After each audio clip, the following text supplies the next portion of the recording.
মানিকচকে ভয়াবহ অগ্নিকাণ্ডের জেরে ভস্মীভূত রান্নাঘর, আহত গৃহিণী। ঘটনাকে কেন্দ্র করে রীতিমতন চাঞ্চল্য ছড়িয়ে পড়ে মালদার মানিকচকে এনায়েতপুর অঞ্চলে মিরাগ্রাম এলাকায়। ঘটনা সম্পর্কে জানা গেছে, মঙ্গলবার দুপুর নাগাদ হঠাৎ করেই তার রান্নাঘর থেকে আগুন জ্বলে ওঠে। কোনো কিছু বুঝে ওঠার আগে আগুনে পুড়ে ছাই হয়ে যায় রান্নাঘর। ভয়াবহ আগুনের হাত থেকে রান্নাঘর থেকে জিনিস উদ্ধার করতে গিয়ে আগুনে পুড়ে আহত হয়েছেন গৃহিণী তাহাজেদা বেওয়া। বর্তমানে আহত তাহাজেদা বেওয়াকে মানিকচক হাসপাতাল থেকে মালদা মেডিকেল কলেজ হাসপাতালে স্থানান্তরিত করা হয়েছে। স্থানীয় বাসিন্দাদের সহযোগিতায় আগুন নিয়ন্ত্রণে আসে।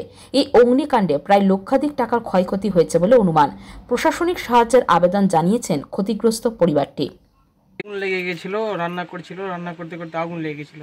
তারপরে পুরো বাড়ি মোটামুটি নষ্ট হয়ে গেছে একবারে। আর যে পুড়ে গেছে, যে প্রেজেন্ট ছিল বাড়িতে, ওইও পুড়ে গেছে। এখন আপাতত মানিকচক গ্রামীণ হসপিটালে ভর্তি আছে। আর মোটামুটি ক্ষয়ক্ষতি হয়ে গিয়ে হবে, পুরো বাড়িটা যেটা চাল ছিল ওটা সব কিছু নষ্ট হয়ে গেছে। আর ক্ষয়ক্ষতি মোটামুটি 40-50-এর মতো ধরে রাখো, এরকম হয়ে গেছে। আচ্ছা, ও যে যার বাড়ি ছিল সে কতটুকু পুড়েছে, কোথায়? মুখে পুড়ে গেছে, হাত পুড়ে গেছে। আচ্ছা আচ্ছা।